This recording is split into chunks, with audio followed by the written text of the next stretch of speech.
je vais essayer de vous expliquer essentiellement ce que c'est que le matérialisme dialectique, qui est ce que Engels, dans un de ses ouvrages, je vous donnerai peut-être la référence tout à l'heure, a appelé le matérialisme dialectique, dit-il, est depuis des années notre meilleur instrument de travail et notre arme la plus acérée. Donc, il faut comprendre que cette théorie, et on va le voir, cette pratique du matérialisme dialectique, il faut la voir comme quelque chose dont l'origine est, comme on va le voir dans la philosophie, mais dont la fonction va être profondément politique, va être profondément pratique. Et on peut considérer que cette activité du matérialisme dialectique va permettre de porter la lutte des classes, non pas seulement dans les domaines où on s'y attend, c'est-à-dire l'activité des ouvriers en lutte ou l'activité syndicale ou l'activité historique, mais aussi, et ça n'est pas moins important, on va le voir, sur le plan de l'activité intellectuelle, sur le plan de l'activité politique, sur le plan de l'activité théorique. Jamais Marx et Engels, nous allons le voir, n'ont voulu séparer ces deux aspects. Simplement, ils ont essayé de penser autrement le rapport entre les deux. Alors, je vais essayer aujourd'hui de vous expliquer le sens du renversement historique qu'est le matérialisme dialectique, c'est-à-dire, je vais essayer de vous expliquer ce que ça change dans notre représentation du monde, dans notre représentation des choses. Mais pour cela, pour vous l'expliquer, pour vous faire comprendre l'extraordinaire puissance et efficacité de ce renversement, il faut que je parte en arrière. C'est-à-dire, il faut que je parte de ce que le matérialisme dialectique va renverser, c'est-à-dire l'idéalisme de la philosophie en général, la philosophie elle-même, j'y reviendrai, et y compris le matérialisme qui existait bien sûr avant Marx et Engels et qui, on va le voir, n'était pas un matérialisme dialectique. Donc, il y a plusieurs fossés à sauter, si je peux dire, et j'ai fait le choix de ne pas vous faire entrer d'emblée dans l'exposé des thèses du matérialisme dialectique, parce que ça, vous pouvez le faire aussi bien en regardant sur Wikipédia un résumé où vous savez ce qu'on dit, où on parle des livres qu'on n'a pas lus. Et par contre, ce qui peut être intéressant, c'est de comprendre comment ils en sont arrivés là, pourquoi ils en sont arrivés là. Et donc, on va bien mieux comprendre, on va le comprendre d'un point de vue matérialiste, c'est-à-dire historique, comment et qu'est-ce que c'est véritablement qu'être un matérialiste dialectique. Bon, alors ça va m'amener, si vous voulez, à un plan qui, à mon avis, est beaucoup trop vaste pour aujourd'hui, mais bon, on verra. En plus, je suis plutôt un lent dans ma manière de faire. Bon, c'est que on va d'abord parler donc de l'idéalisme. On va partir de l'idéalisme. Hein. Ensuite, on va montrer dans un deuxième temps beaucoup plus long ce que c'est que le renversement du matérialisme en général, d'accord, matérialisme en général, voilà, et ça va déjà beaucoup nous occuper. Ensuite, on va montrer ce qu'est le deuxième fossé à sauter, si vous voulez, qu'est-ce que c'est que le matérialisme historique? Et dans un deuxième temps, dont j'ai seulement l'espoir que je vais pouvoir l'atteindre, peut-être aujourd'hui ou peut-être un autre jour, on va expliquer comment on en arrive au matérialisme dialectique. Donc, tout cela, c'est des étapes à passer au fur et à mesure. Bon, alors, je voudrais dire aussi au départ que, vous l'avez compris, chers camarades, d'abord, je suis prof. Deuxièmement, je suis prof de philo, donc, par définition, comme tout prof et comme tout prof de philo, j'ai tendance à penser que je suis très clair, que tout ce que je dis est frappé du sceau de l'évidence. Or, je sais d'expérience que ce n'est pas le cas. Par conséquent, n'hésitez pas, s'il y a un mot, un concept que vous ne saisissez pas, n'hésitez pas à poser la question et à m'interroger.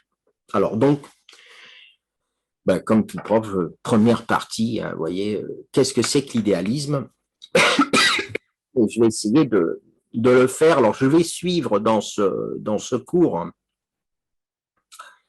un texte auquel d'ailleurs je vous renvoie, qui est un texte que Engels a écrit bien des années après les grandes œuvres de Marx. Et ce texte-là, je ne sais pas si vous le voyez, ça s'appelle Feuerbach et la fin de la philosophie classique allemande. J'explique un peu le contexte. Vous savez que Marx et Engels ont pratiqué ce qu'on appelle le renversement vers le matérialisme dialectique dans les années 1848, en lien d'ailleurs avec la révolution de 1848, à travers ce qu'on appelle les thèses sur Feuerbach. Bon, je vais y revenir. Et à cette époque, Marx a été expulsé de France et d'Argenteuil en particulier, nous sommes très fiers. Il a été expulsé de France et il se trouve donc à Bruxelles. Et à Bruxelles, il est en présence de Engels à l'occasion d'un des premiers congrès de parti ouvrier à l'époque, qu'on appelle encore social-démocrate d'ailleurs. Et ils vont essayer tous les deux d'écrire pour eux-mêmes, en quelque sorte, quels sont leurs rapports avec la théorie bourgeoise antérieure, avec la philosophie bourgeoise antérieure. Et en fait, ils avaient besoin d'écrire pour comprendre pourquoi toute la philosophie antérieure ne leur convenait pas et pourquoi ils devaient en sortir. Alors, bon, je pense que vous connaissez tout ça, mais enfin, comme le bien connu est toujours mal connu, dans les fameuses thèses sur Feuerbach, donc les thèses sur Feuerbach, c'est certainement le texte le plus court de toute l'histoire de la philosophie, c'est un texte qui fait 3 pages. La fameuse 11e thèse sur Feuerbach est considérée comme le point de renversement de Marx et de Engels, mais Engels lui-même, dans ce livre dont je vous parle, dit qu'il doit tout à Marx. Il dit Marx voyait plus loin que moi, Marx comprenait mieux que moi je n'ai fait que faire le service après-vente. Il dit lui-même que tout ce qu'il doit à Marx. Bon, donc, Marx, dans la 11e thèse sur Feuerbach, dit ceci, je vous le rappelle, mais c'est bien connu, les philosophes n'ont fait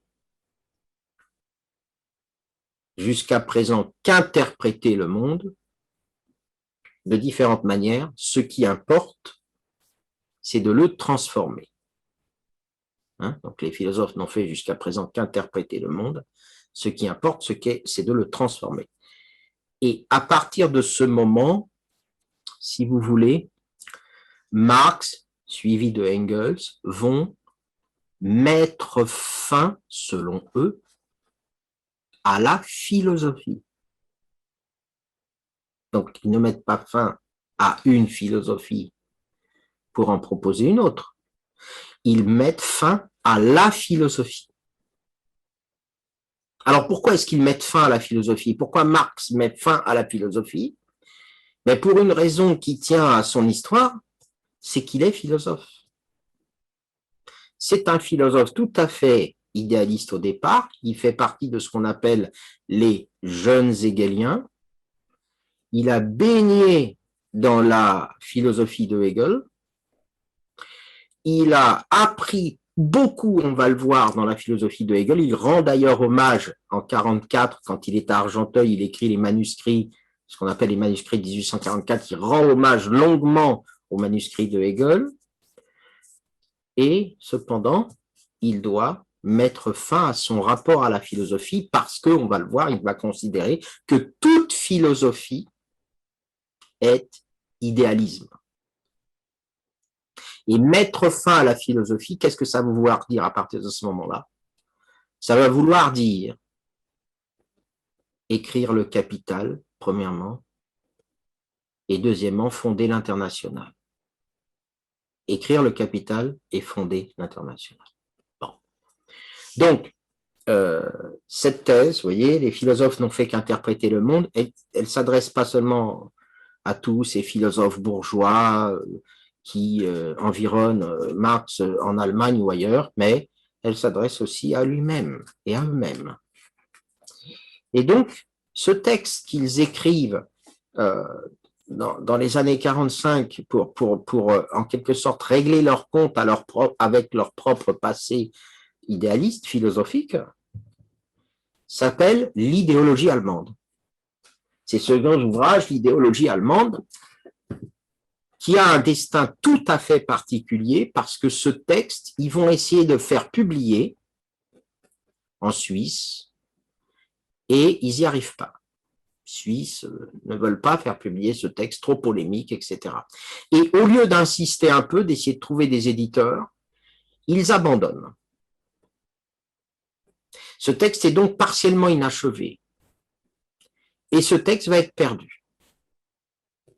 Il va être perdu pendant toute l'histoire de la constitution du marxisme, jusqu'à ce que l'URSS, en 1932, qui a récupéré une grande partie des archives de Marx, fasse paraître en 1932 ce texte, l'idéologie allemande, avec toutes ses imperfections, c'est-à-dire son caractère inachevé, et ce n'est donc, alors c'est très intéressant, ce n'est qu'en 1932 qu'on commence à comprendre que il fallait, et là je reprends le terme de Marx lui-même, mettre fin à la philosophie en la réalisant.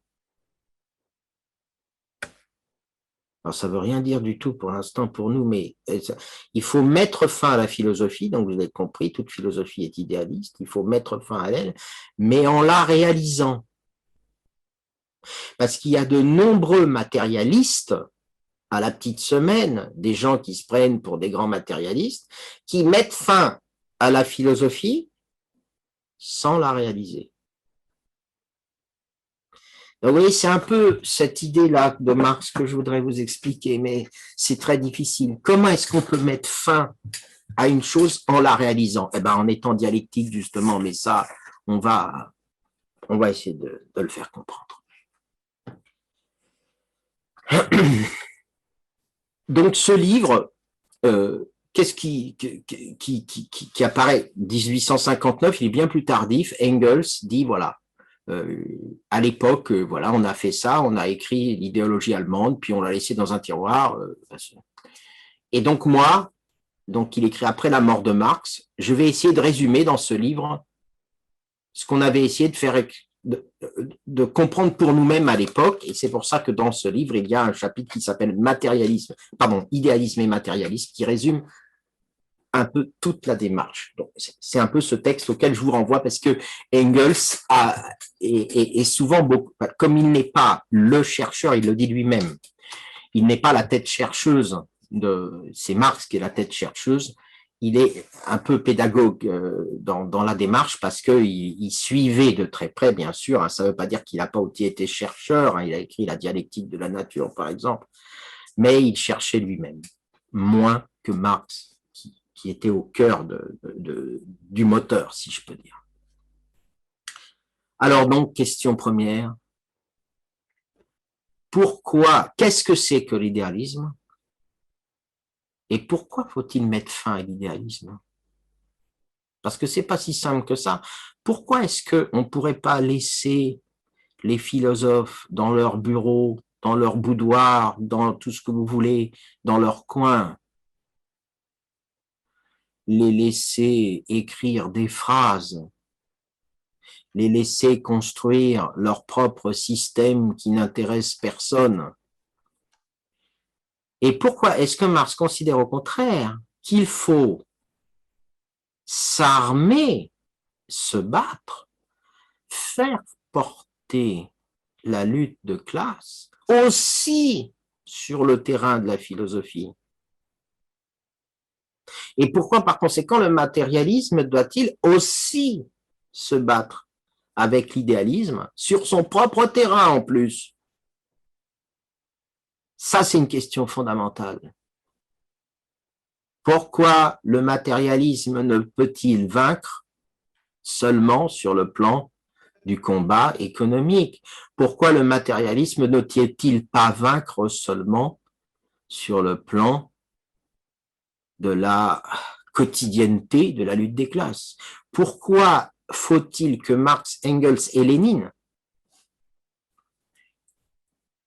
commencent par résoudre leur rapport avec Hegel, le grand idéaliste, on va voir, pour pouvoir avancer dans l'histoire? Je vous rappelle cette anecdote, vous le savez, on a un livre de Lénine très important, hein, dans lequel Lénine lit la logique de Hegel, un texte extrêmement spéculatif, extrêmement idéaliste, très difficile même pour nous. Et Lénine, le Lénine qui fait la révolution, annote page à page, phrase à phrase, la logique de Hegel. Ça, c'est quelque chose qu'on a du mal à comprendre. On n'a pas l'idée de se dire, pour pouvoir être un bon militant, j'ai besoin d'abord de comprendre la dialectique du maître et de l'esclave. En tout cas, c'est ce qu'on va faire, donc c'est pour ça que je vous préviens. Et donc, pourquoi est-ce qu'ils ont besoin de résoudre d'abord leur rapport avec l'idéalisme pour pouvoir avancer? C'est certainement parce que l'idéalisme est une arme de la classe dominante qui fait porter elle aussi, sur le plan théorique, juridique, moral, culturel, son propre intérêt, ses propres besoins sur la pensée d'une époque. Marx dit, les pensées de la classe dominante d'une époque sont les pensées dominantes de cette époque. Donc, les pensées de la classe dominante d'une époque sont les pensées de cette époque. Donc, il ne faut pas seulement se battre pour détruire matériellement cette classe dominante, en expropriant les moyens de production, en détruisant l'État capitaliste, car il se pourrait très bien que cette tâche soit historiquement empêchée, en partie, par la résistance dans les consciences de l'idéologie idéaliste qui accompagne la domination de la bourgeoisie. Donc, le bon matérialiste, le bon marxiste, c'est celui qui doit absolument être capable de s'armer, non pas contre l'idéaliste du philosophe dans sa chambre, non pas contre l'idéaliste du professeur d'université dans le nord de l'Allemagne, non, il doit s'armer contre son propre idéalisme. L'obstacle, il n'est pas seulement dans les classes dominantes, il n'est pas seulement dans les écoles, dans les universités, il est en chacun d'entre nous, dans notre propre idéalisme. Et c'est pourquoi Marx et Engels vont essayer de nous donner les moyens de renverser en chacun de nous notre propre idéalisme. Et vous allez voir que dans les thèses qu'on va voir, il y a des choses dans lesquelles assez spontanément nous nous reconnaissons. Bon, donc, qu'est-ce que l'idéalisme? Alors, l'idéalisme consiste dans une affirmation qui est de dire que l'esprit est primordial par rapport à la nature. L'esprit est primordial par rapport à la nature. Alors, dit comme ça, chacun paraît comprendre, mais moi, je vais tenter d'expliquer parce que les choses ne sont pas si simples. D'abord, qu'est-ce que c'est que l'esprit? Alors là, déjà, on va dire que l'esprit, c'est l'activité de pensée de tout homme. On appelle cela l'activité de représentation. Marx lui-même en parle dans l'idéologie allemande.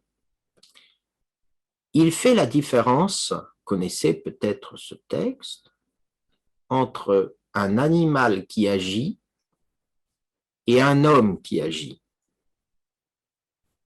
Quelle est la différence, dit-il, entre l'abeille et l'architecte? Je ne sais pas s'il y a des architectes ou des gens qui dessinent autour de vous, dans vous, chez vous. Quand vous voulez construire, sinon une ruche, du moins, je ne sais pas, quelque chose chez vous, l'abeille, elle va, parce qu'elle a un instinct pour cela, spontanément et immédiatement agir.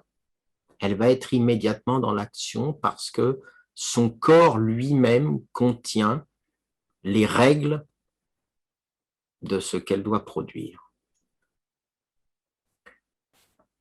Alors que l'homme, vous, même quand vous bricolez, même quand vous travaillez, même quand vous cultivez votre jardin, si vous en avez un, c'est pas votre corps qui commence, c'est votre esprit, c'est votre pensée qui commence par faire le plan de ce que vous devez produire. Imaginons que je doive cultiver un jardin. Je dois dessiner des formes dans la terre, des sillons. Mais ces sillons, j'ai besoin pour les dessiner, pour les faire d'un outil. Cet outil, il doit lui-même avoir une certaine forme, pas n'importe laquelle, parce que je ne peux pas labourer la terre avec un sabot. Puis je ne peux pas non plus labourer la terre avec n'importe quelle matière. Je ne peux pas labourer la terre avec une charrue en papier. Toutes ces déterminations, la forme, la matière, le rapport entre la forme et la matière, sont d'abord conçus par l'homme en sa propre pensée, en sa propre représentation. Et une fois que, enfin, le soc de la charrue creuse la terre, il y a déjà eu tout un travail spirituel, théorique préalable. Même le paysan le plus ardu est un penseur. Parce qu'avant de concevoir, avant de mettre les mains dans la terre, il a conçu le plan et la forme de son acte. Et on le voit, On le voit très bien dans le cas de quelqu'un comme un enfant qui agit sans réfléchir.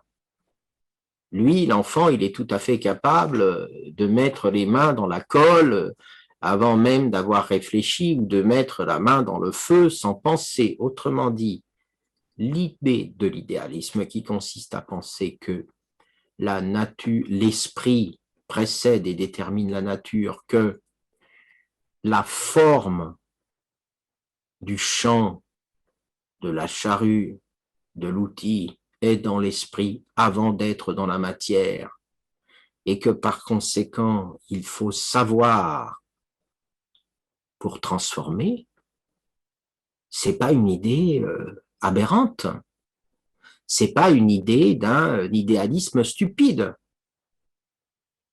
puisque tout travail est transformation. On ne peut que penser à bon droit que la forme, puisque transformer, c'est changer la forme du champ, changer la forme de la pâte qui me permet de faire une pizza ou une tarte aux pommes. Transformer, c'est changer la forme. Cuire, c'est changer la forme, etc. Donc, puisque produire, c'est transformer, et puisque transformer, c'est changer la forme, il faut bien que la forme soit au préalable dans mon esprit avant d'être dans la matière. Et on le voit à celui qui ne sait rien faire. Lui, il agite la matière sans forme, et généralement, il casse tout. Donc, l'idéalisme, en disant que la forme est d'abord dans l'esprit avant d'être de la nature, l'idéalisme pense que l'esprit me libère de la nature, que l'esprit, parce qu'il contient en lui une capacité formelle,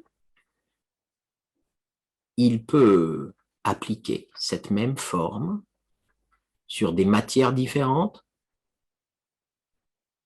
en des temps différents,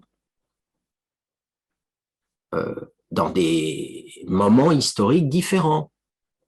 C'est pour ça que c'est important d'apprendre. On doit apprendre des techniques. Si je suis menuisier, par exemple, eh bien, je dois bien apprendre une forme. C'est pas en regardant désespérément un lit ou un placard que je sais comment je vais fabriquer ce placard ou ce lit. Donc, l'idéalisme suppose que ce qui est dans l'esprit, c'est-à-dire la forme que les idéalistes appellent finalement la raison, est toujours ce qui permet à l'homme de se réaliser dans la nature et donc de se libérer de la nature. Alors vous avez compris que l'idéaliste, qu'est-ce qu'il ajoute à tout cela, qui, je le répète, n'est pas tellement contestable. Il ajoute que, puisque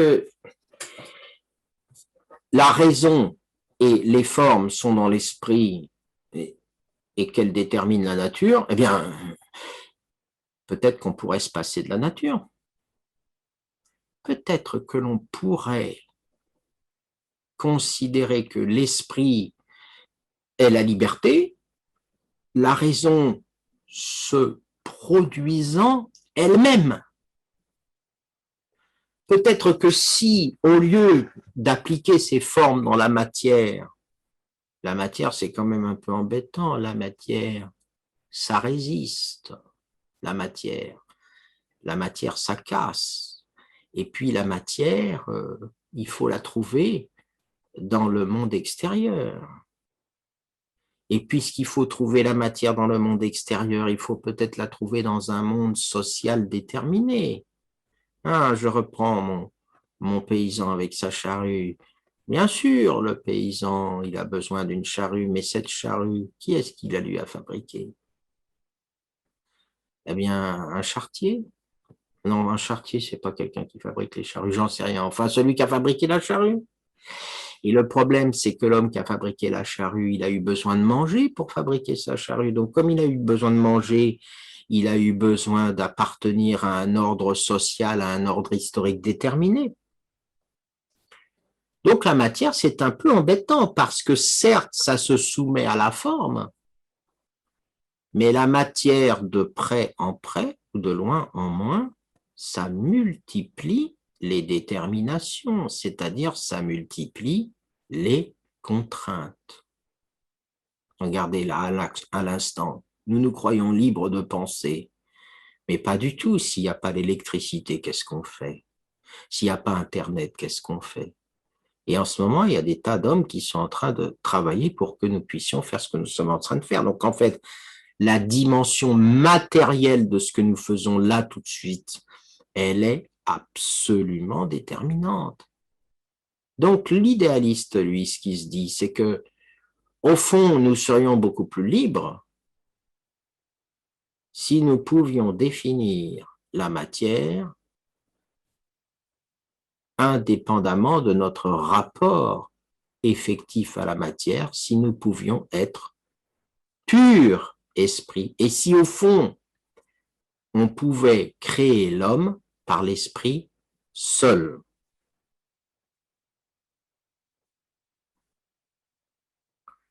Alors là, je vois qu'il y a une question.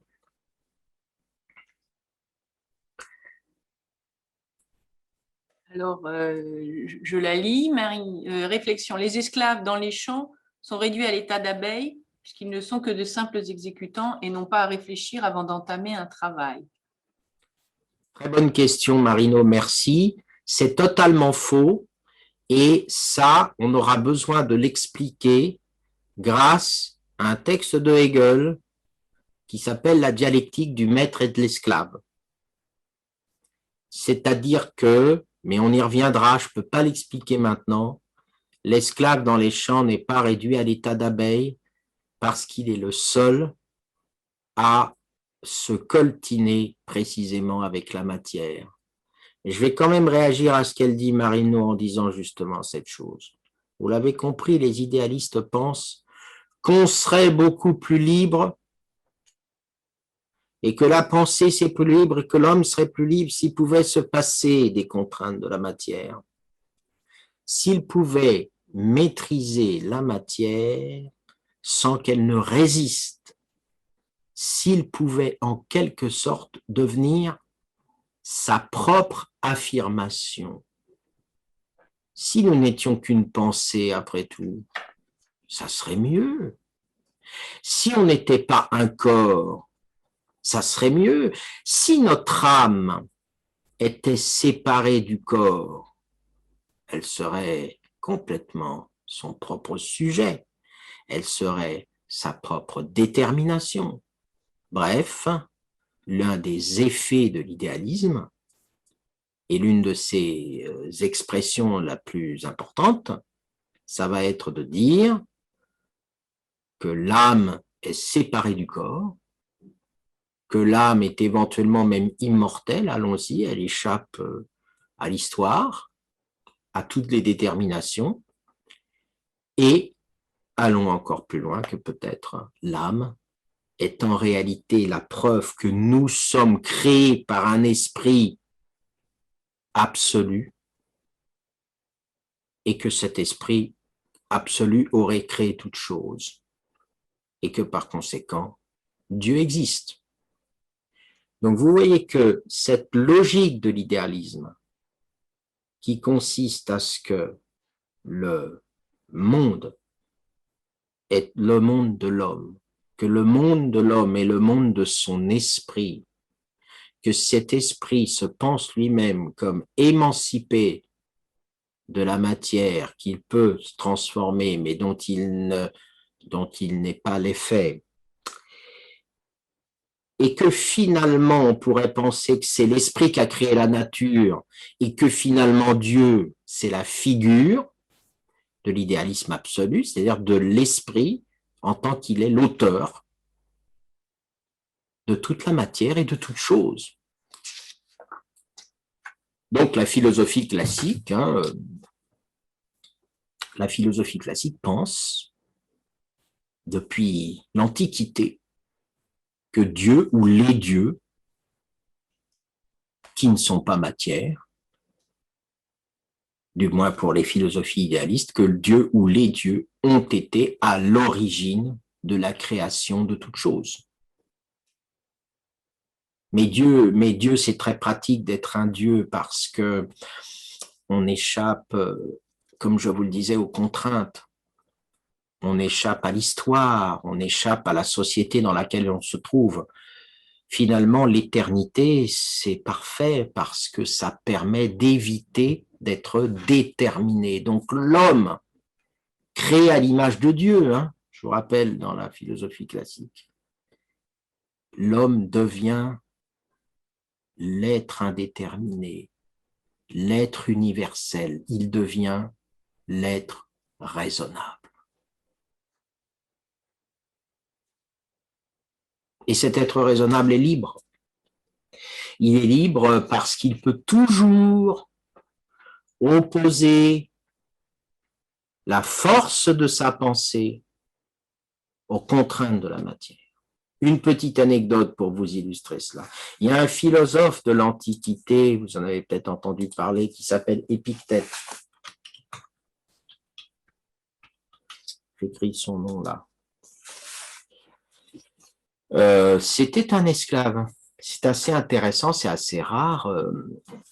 Il était esclave, Épictète. Alors, esclave dans l'Antiquité, ça veut pas forcément dire qu'il était couvert de chaînes et que le fouet, et qu'il marchait au fouet. Ça veut simplement dire qu'il appartenait à un autre homme, à un maître, qu'il était en gros l'instrument animé. Hein. C'est comme ça qu'Aristote parle. Hein. L'esclave est un instrument animé, un outil avec une âme, hein, dans une maison de maître que ce maître, il avait acheté Épictète au marché, comme on achète un robot ou un chien. Bon, alors, et évidemment, le problème d'Épictète, c'est qu'Épictète était aussi un philosophe.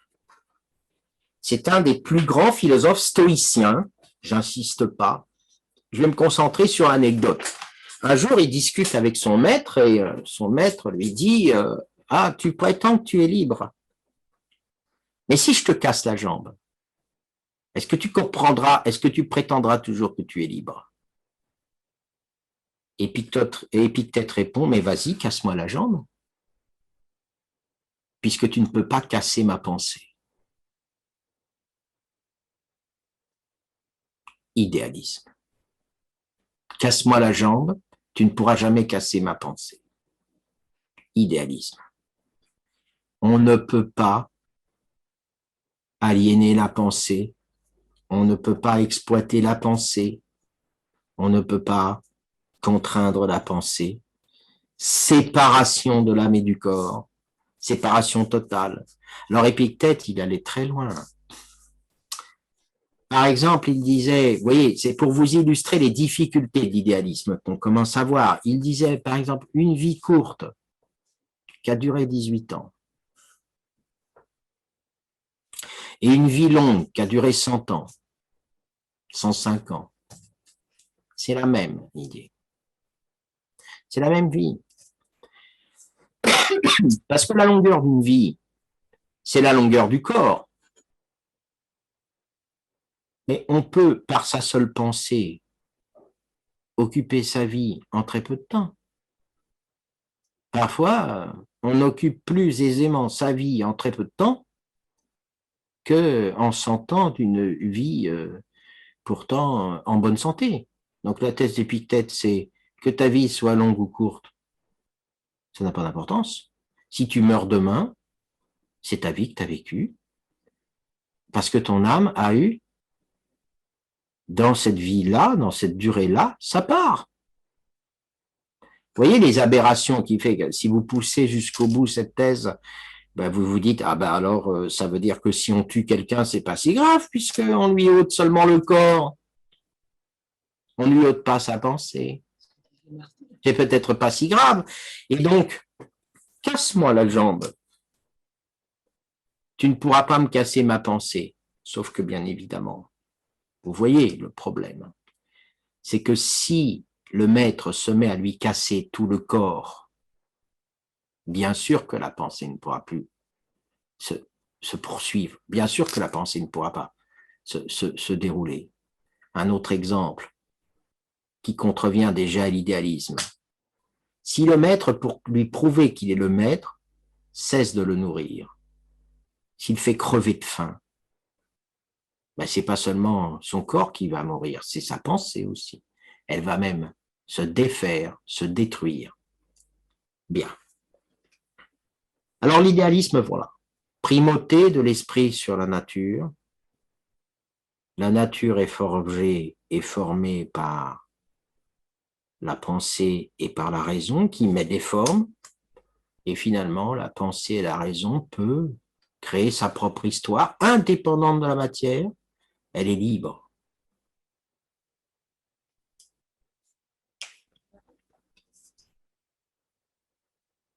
Alors, Pierre, pour revenir à la nature avec l'idéalisme, le monde n'est pas connaissable par l'homme. Voilà. Alors, oui, je réponds à la question, c'est-à-dire à la question de la connaissance. On est d'accord qu'on est en train d'essayer d'expliquer l'idéalisme avant d'expliquer le renversement du matérialisme. Bon. Pierre a raison, ça a un effet sur la question de la connaissance. Car ça, c'est difficile, hein, mais qu'est-ce que c'est que connaître? Connaître, c'est connaître la forme pour les idéalistes. La forme seule. La matière n'a pas d'importance. Pourquoi? Parce que la forme, elle est toujours égale à elle-même. La forme ne change pas. La forme du lit sera toujours la forme d'un lit. La forme d'un triangle sera toujours la forme d'un triangle. La matière, elle change. Elle se transforme. Et notamment la matière vivante. Donc, j'y reviendrai, mais effectivement, l'un des effets de l'idéalisme, c'est aussi ça. Connaître une chose, c'est connaître sa seule forme, et c'est la connaître comme une chose toujours égale à elle-même, et non pas changeante, historique, devenante. Alors justement, ça m'amène au premier renversement du matérialisme. Et je précise tout de suite, on va parler du matérialisme, pas de n'importe quel, matérialisme, on va parler du renversement matérialiste qui, notamment, va s'exercer avec des philosophes comme Feuerbach. Je vais écrire le mot Feuerbach, je suis bien écrit. Et les matérialistes français. Alors, parmi les matérialistes français, vous avez notamment Condillac, vous avez des gens comme Diderot en partie, etc., etc. Bon.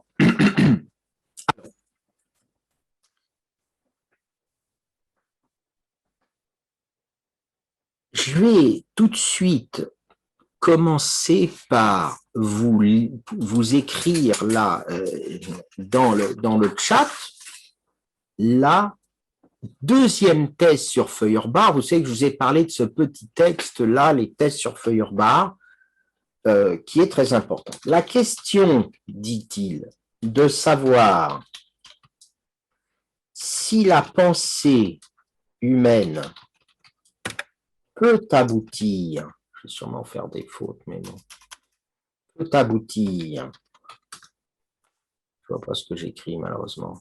Bon, alors c'est pas grave, je ne vais pas réussir à l'écrire là tout de suite, je vais vous la dire.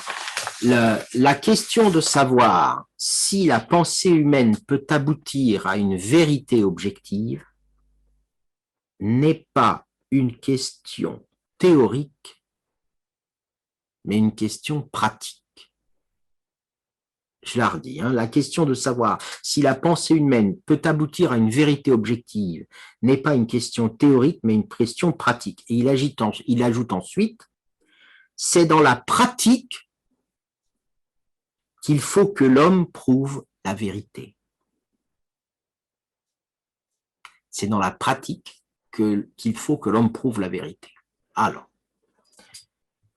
donc, premier changement fondamental. Je reviens une fois de plus, si vous voulez, sur le paysan qui laboure son champ. Il a pensé, le paysan.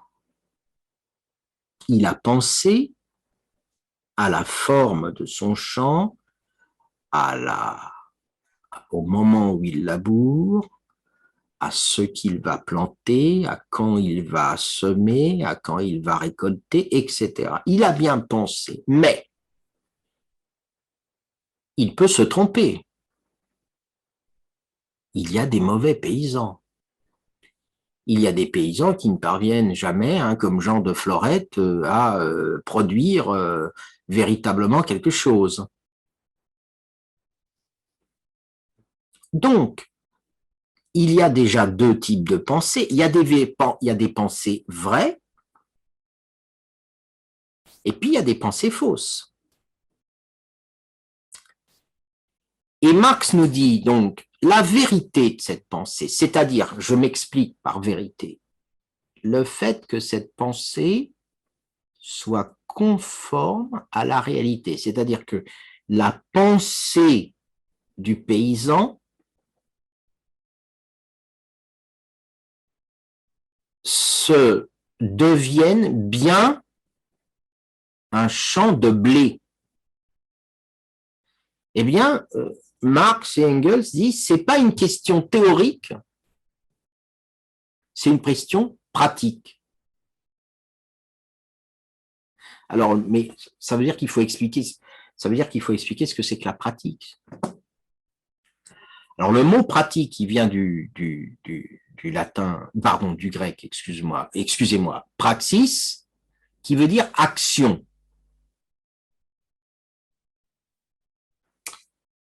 Alors, donc, ce que Marx est en train de nous dire, c'est que la vérité de la production du paysan, elle est dans son action. Donc, elle n'est pas dans son produit, elle n'est pas dans le champ de blé réalisé, elle est dans son acte. Et ça, c'est un changement très important, beaucoup plus important qu'on ne croit. Parce que, attention, il ne faut pas croire que quand Marx veut dire ça, il veut dire simplement, oui, voilà, il faut agir pour comprendre, il faut agir pour progresser, il faut aller de l'avant. Non, ce n'est pas un activisme. C'est que l'action consiste pour l'homme à transformer une chose elle-même déjà transformée. Excusez-moi d'être un peu compliqué, mais je vais expliquer. Transformer une chose elle-même déjà transformée. Thèse 3, on va mieux comprendre par cet exemple. Les hommes transforment les circonstances, dit Marx. Et l'éducateur doit lui-même être éduqué. L'éducateur doit lui-même être éduqué. Qu'est-ce que ça veut dire que ça? Pourquoi ça, c'est une définition de la praxis? Alors, l'éducateur, prenons le prof. L'idéalisme, qu'est-ce qu'il pense? Il pense que quand vous prenez un champ, quand vous prenez un professeur, quand vous prenez un cours de philosophie, quand vous prenez une voiture, c'est un objet qui existerait en lui-même face à moi et que cet objet, il serait distinct de moi, il aurait une existence séparée, une existence de chose. Il serait une chose, voilà.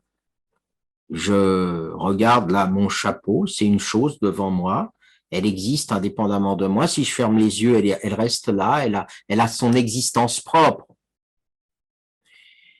Mon chapeau n'est pas en train d'agir. Le champ de blé, il n'est pas en train d'agir. Eh bien, ça, c'est de l'idéalisme. Alors, c'est pas que mon chapeau soit en train d'agir. C'est que mon chapeau est le produit d'une action, d'une part, l'action du chapelier, mais que ce chapeau qui est le produit d'une action va à son tour agir sur celui qui l'utilise. C'est-à-dire que quand je mets mon chapeau, ce produit d'une action d'un autre homme va changer mon existence d'homme. Parce que, par exemple, elle va protéger mon crâne du froid. Autrement dit, ce chapeau, produit de l'action d'un autre homme, transforme non pas seulement les choses, mais me transforme moi, homme. Le chapeau, le produit, est un produit de l'action d'un autre homme, et ce produit de l'action d'un autre homme transforme l'homme. Alors Feuerbach, pour expliquer cela, donc Feuerbach, qui est un philosophe hegelien contemporain de Marx, etc., qui a écrit un texte très important qui s'appelle L'essence du christianisme, bon, etc., il résume cette idée que toute chose est le produit d'un acte et d'un acte humain. En disant, il résume ainsi, il dit « L'homme est un Dieu pour l'homme ». L'homme est un Dieu pour l'homme. D'ailleurs, on pourrait dire l'homme est le seul Dieu pour l'homme. C'est-à-dire l'acte d'un autre homme, l'homme qui a créé ce chapeau, transforme mon humanité, elle transforme mon corps, elle transforme donc aussi mon esprit, car un philosophe enrhumé ne philosophe pas de la même façon qu'un philosophe non enrhumé. Et si vous prenez l'exemple, par exemple, de la santé, vous voyez bien que nos corps chancelants à tous à des degrés divers ne survivent que grâce à des médicaments qui sont eux-mêmes des produits d'un autre homme. Et donc, mon corps lui-même est créé par un autre homme. Mon corps, sa survie, son existence, elle n'est pas naturelle. Donc, elle est le produit d'un acte, d'une pratique. Mon corps est produit par l'autre homme socialement. Donc, si mon corps est produit par l'autre homme socialement, ça veut dire que quand je dois vérifier la vérité d'une pensée, je ne dois pas simplement regarder les choses dans l'expérience, je dois devenir producteur. Producteur d'une pensée, producteur d'un acte. La vérité du cours que je suis en train de faire, elle n'est pas dans le cours lui-même, elle n'est pas dans la représentation que j'en ai, elle est dans l'acte, c'est-à-dire dans le fait que peut-être il va transformer quelque chose dans votre esprit et que cette transformation dans votre esprit, vous allez me la renvoyer en retour en me transformant moi-même dans ma propre perception de mon acte. Alors, je reviens à l'exemple de l'éducateur. Donc, prenons un exemple d'éducateur. Donc, on a tendance à penser que l'éducateur, par exemple le professeur, il sait, tandis que l'élève ne sait pas. C'est pour ça qu'il est prof, c'est parce qu'il sait. Et on a tendance à penser que le savoir existerait avant l'enseignement. Vous voyez, le savoir existerait avant. Il faudrait d'abord savoir pour enseigner, ou il faudrait d'abord savoir pour éduquer, si vous préférez. Mais le problème, c'est que le professeur, il a lui-même été enseigné, et ainsi de suite à l'infini. Donc, puisque le professeur a lui-même été enseigné, ou que l'éducateur a lui-même eu besoin d'être éduqué, c'est que l'éducateur ou le professeur n'est pas en soi un professeur, il n'est pas une chose professeur, il n'est pas une nature professeur, il n'est pas de toute éternité professeur. Il est lui-même le produit d'un autre professeur, qui est lui-même le produit d'un autre professeur. Et comme il est le produit d'un autre professeur, lui-même le produit, etc., ce professeur est l'histoire de tous les actes de professorat dont il est le résultat provisoire, momentané, en pleine évolution. Je ne suis rien d'autre que l'acte social des autres hommes, non pas seulement dans ma matière, non pas seulement dans mon corps, mais aussi dans mon esprit. Exemple, je parle, j'emploie des mots, mais ces mots, cette langue que j'emploie, sans laquelle je ne peux pas me faire comprendre, et même des fois, j'arrive pas à me faire comprendre même quand je la connais. Cette langue, elle est le produit d'une histoire, de tous les actes de parole qui me précèdent. Tous ces actes, comment ils sont demeurés? Comment les mots ont-ils duré? Eh bien, ils ont duré uniquement s'ils correspondaient à une efficacité pratique. Les mots qui restent sont ceux qui ont traduit correctement notre action sur la matière. Et il y a des mots qui ne restent pas. Un exemple, il y a des tas de mots qui disparaissent, ils restent dans les dictionnaires, mais ils disparaissent dans la pratique parce qu'ils ne correspondent plus à la vie agissante dans le monde où ils se trouvent. Par exemple, je ne sais pas, vous ne trouveriez personne aujourd'hui pour parler de concupiscence, par exemple. Pourtant, la concupiscence existe. Et pourquoi est-ce qu'on ne parle plus de concupiscence? Parce que pour parler de concupiscence, il faut être dans un monde chrétien, avec une pratique chrétienne de l'amour et du désir, avec une dénonciation de l'amour et du désir, etc. Et qu'aujourd'hui, voilà, si vous vous mettez à dire tu es dans la concupiscence, il y a quelqu'un qui va vous juger complètement obsolète en matière de parole. Donc, la langue et le langage sont une pratique aussi, qui ont, comme toute pratique, des succès et des échecs. Une langue est un vivant qui est l'histoire de sa propre action. Et lorsque ce vivant qui est l'histoire de sa propre action devient incompatible avec le monde dans lequel il se trouve, eh bien cette langue meurt. Et se substitue à elle une langue qui, elle, est vivante parce qu'elle correspond à l'histoire du monde dans lequel on se trouve. Alors,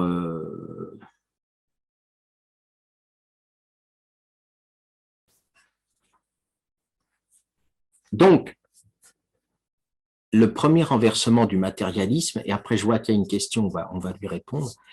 Le premier renversement du matérialisme, c'est de dire, voilà, produire un objet, c'est transformer la nature, mais la transformer, c'est être soi-même transformé par ce que l'on transforme. Je suis agi parce que j'agis. Là, ça devient un peu compliqué, etc. Mon jardin, je reprends l'exemple on dit jardinier.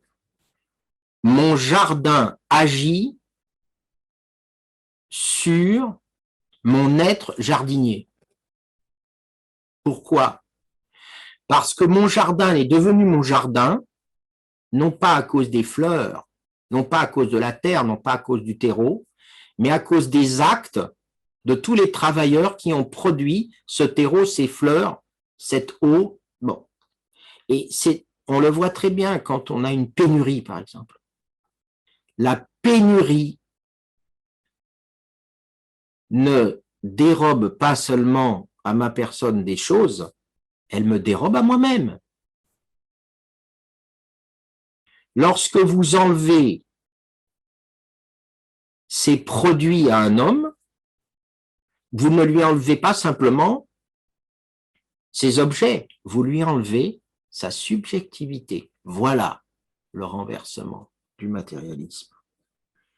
Le renversement du matérialisme avec Feuerbach, c'est de dire « je ne suis rien d'autre que l'acte de produire, mais produire, ce n'est pas à partir de la pensée libre transformer les choses, c'est être transformé